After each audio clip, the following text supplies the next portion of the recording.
ऐसा लगता है अगर अपने ही परिवार में कुछ ऐसी चीज़ें अचानक से होती है जिसके बारे में ज़िंदगी में कभी भी हमने कुछ सोचा नहीं होता है, ना ही कभी एक्सपेक्ट किया होता है।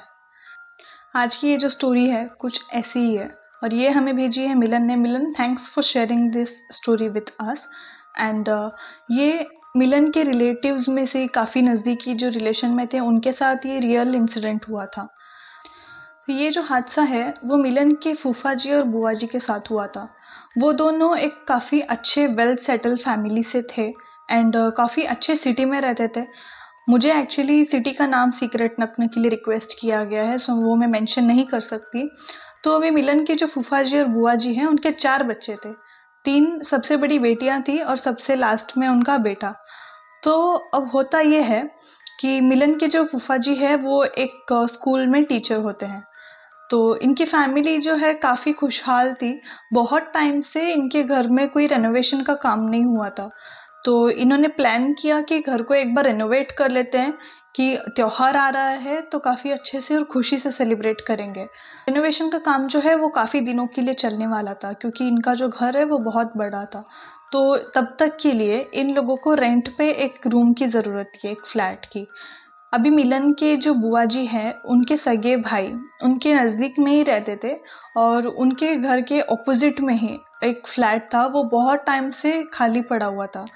वो जो भाई थे वो इन सब चीज़ों में कभी बिलीव नहीं करते थे, घोस्ट एंड ऑल्स।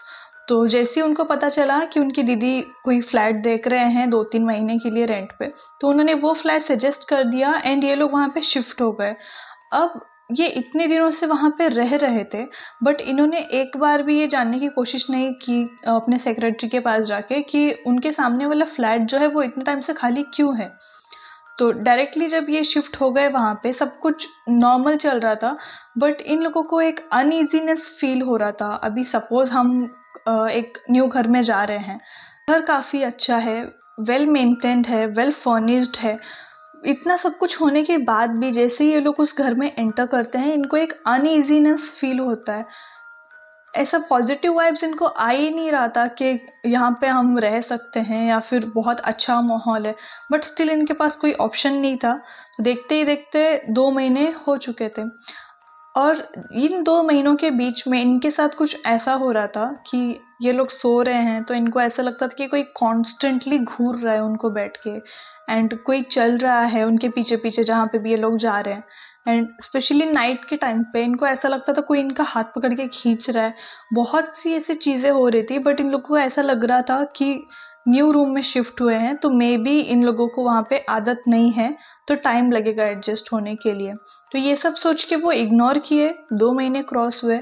अब 2 महीने बाद होता ये है कि उनकी जो 3 बेटियां थी उनमें से जो सबसे छोटी वाली बच्ची थी वो काफ़ी मतलब हेल्दी थी, एकदम फिट थी। उसको हेल्थ इश्यूज बहुत रेयर आते थे, बहुत रेयर। तो यहाँ पे आने के 2 महीने बाद वो बहुत बीमार रहने लगी। सिर्फ बिस्तर पे पड़ी है, वो उठ नहीं पा रही है, खा नहीं पा रही है, अच्छे से बात नहीं कर पा रही है।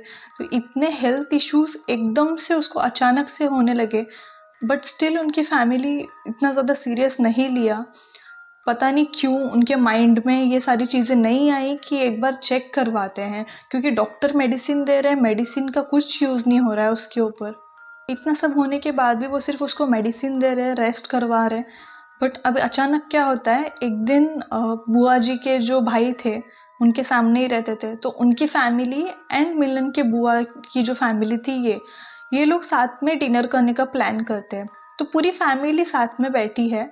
उनकी जो वो बेटी थी जो बीमार थी वो भी साथ में बैठी थी खाना खाने के लिए। अब होता ये है जब ये लोग खाना खाने बैठते हैं अचानक से वो लड़की अपना सर जो है वो नीचे की ओर झुकाती है और बहुत जोर जोर से अपना सर घुमा रही है बाल ओपन करके।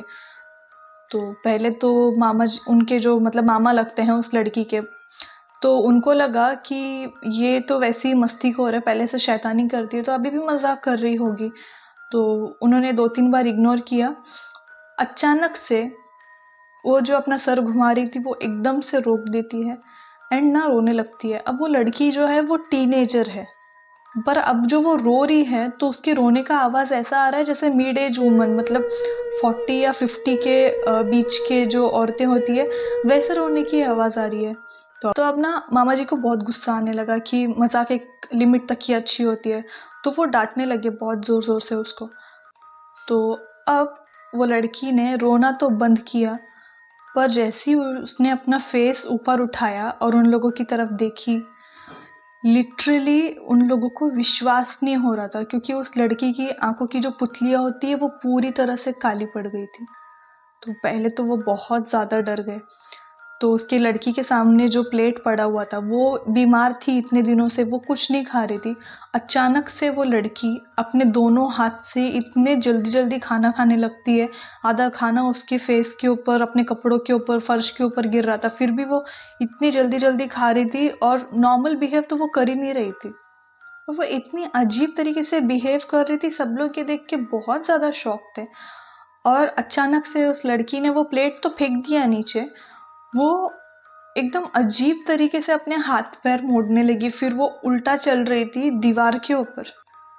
तो लिटरली दीवार के ऊपर, जो फैमिली कभी इन सब चीज़ों के बारे में ना सुनते हैं, ना कभी पूछताछ करते हैं, जो विश्वास ही नहीं करते कि ऐसी कोई चीज़ होती है, उनके घर में खुद ये हादसे हो रहे थे उनके आंखों के सामने।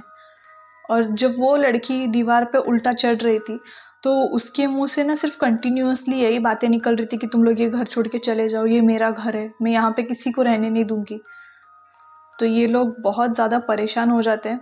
पर अचानक से एक, क्योंकि वो इतने दिन से बीमार थी, उसकी बॉडी में ताकत ही नहीं थी, अचानक से वो नीचे गिर गई एंड गिरते ही वो लड़की बेहोश हो गई। तो अब इन्होंने नज़दीकी वहाँ पे जो मंदिर था वहाँ पे लेके गए, वहाँ पे बताया कि इसके साथ ऐसा ऐसा हो रहा है। अब क्योंकि पूरे उनके आसपास के जो लोग थे पूरे एरिया में, उस फ्लैट के बारे में सबको एक चीज़ पता थी।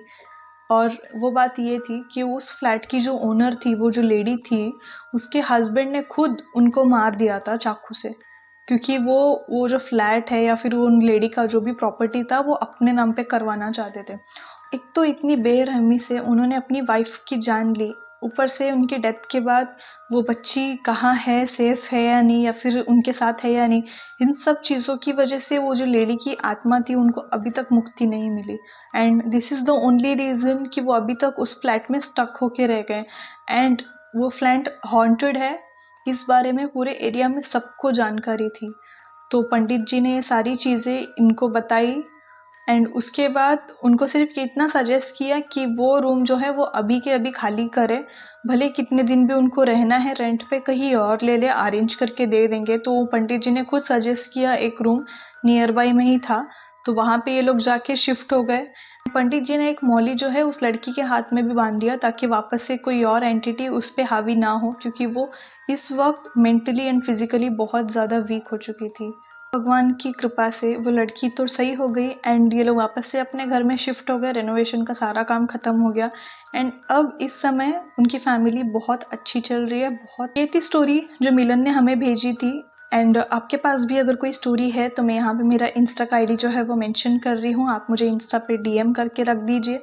आपके सारे स्टोरीज़ मैं पढ़ती हूँ, मैं शेयर करती हूँ सबके साथ। एंड आप लोगों को अगर अच्छा लग रहा है ये वीडियो, प्लीज़ लाइक कीजिए, सब्सक्राइब कर दो, होने दो थोड़ा बहुत चैनल मेरा भी ग्रो यार।